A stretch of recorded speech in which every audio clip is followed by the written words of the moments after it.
Some things that a lot of us don't want to do is get on our hands and knees and crawl through a crawl space. A basement's one thing, but a crawl space is another. And actually, things that are in crawl spaces can be kind of scary.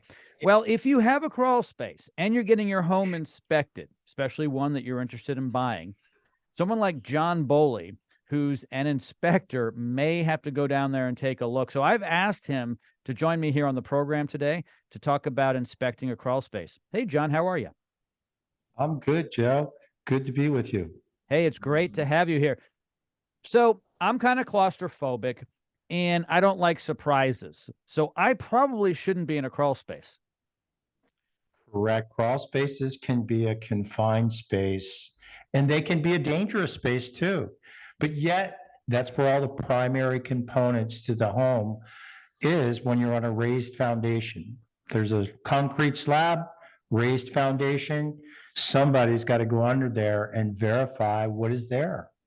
Yeah, actually, in some ways, I would say that having a crawl space under your home is better than having a slab, because in a slab you can't get into the plumbing, you can't get into wiring, it's all encased.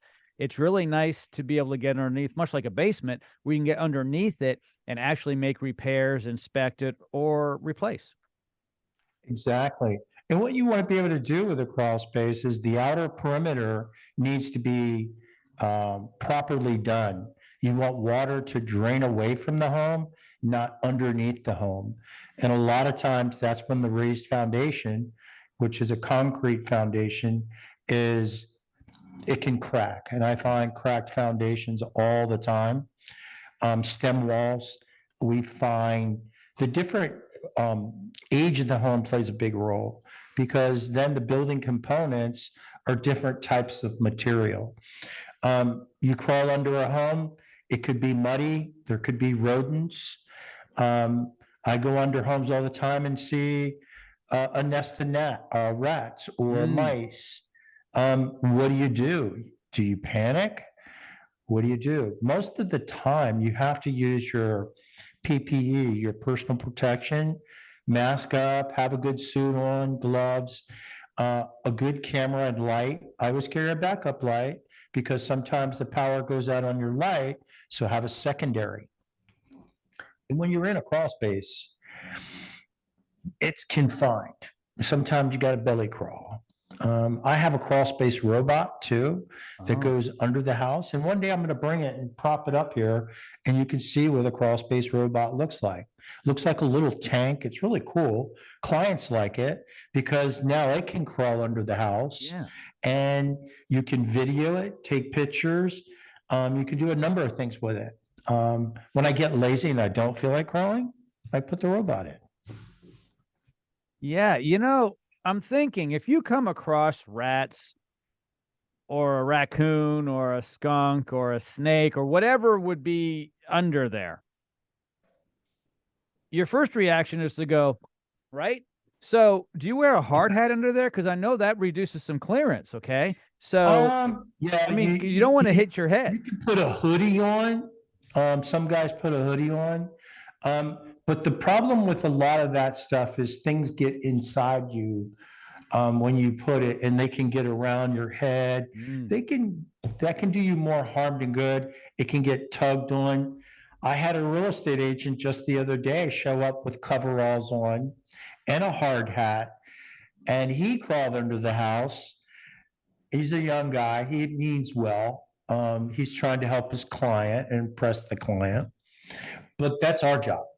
We do that. We do it every day. We know when not to crawl. The first thing you don't want to do is crawl under a house if it's wet, if it's got ponding water, because if there's some wires laying on the ground, you're not going to come home very good. You can get stuck in a crawl space. I've pulled other inspectors out. So confined spaces, you want to use common sense, safety. The first amount of safety is your own safety. If it's unsafe, don't do it. You need to have the right amount of space to enter inside. And there's guidelines that we have, 24 by 18 inches high whatever, I forget what the guidelines are. I just do them all the time. But going in a crawl space, check that plumbing. Before you go under the house, turn everything on. See where the water's going. I find shower pans leaking all the time. Brand new homes, shower pan flooding the crawl space. Why? Because they don't put the liner in, or the grouts and sealants have failed. You'll look at the shower pan in the master bath. You're turning the water on, you fill it up just a little bit, and it just looks like a rainfall. So crawl spaces are really important. And then electrical, making sure where the wires are and how they're stapled. Copper water piping, a lot of times you'll see the copper water piping, but they have mixed metals. They'll have galvanized straps on them, and galvanized causes electrolysis and little pinhole leaks, and water squirts out.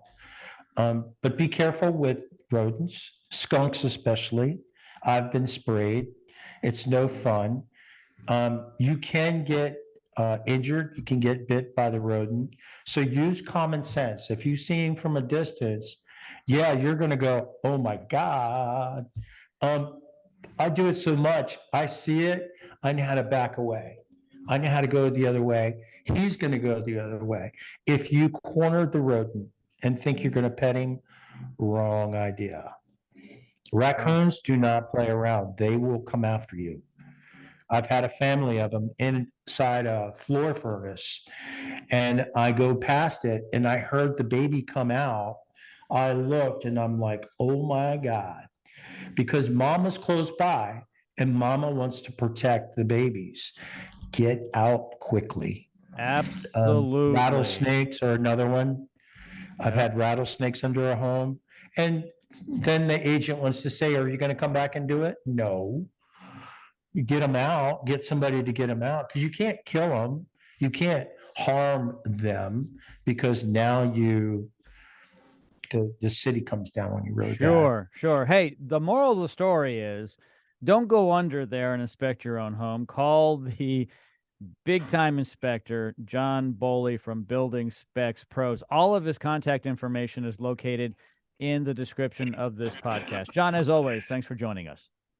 Thank you, Joe.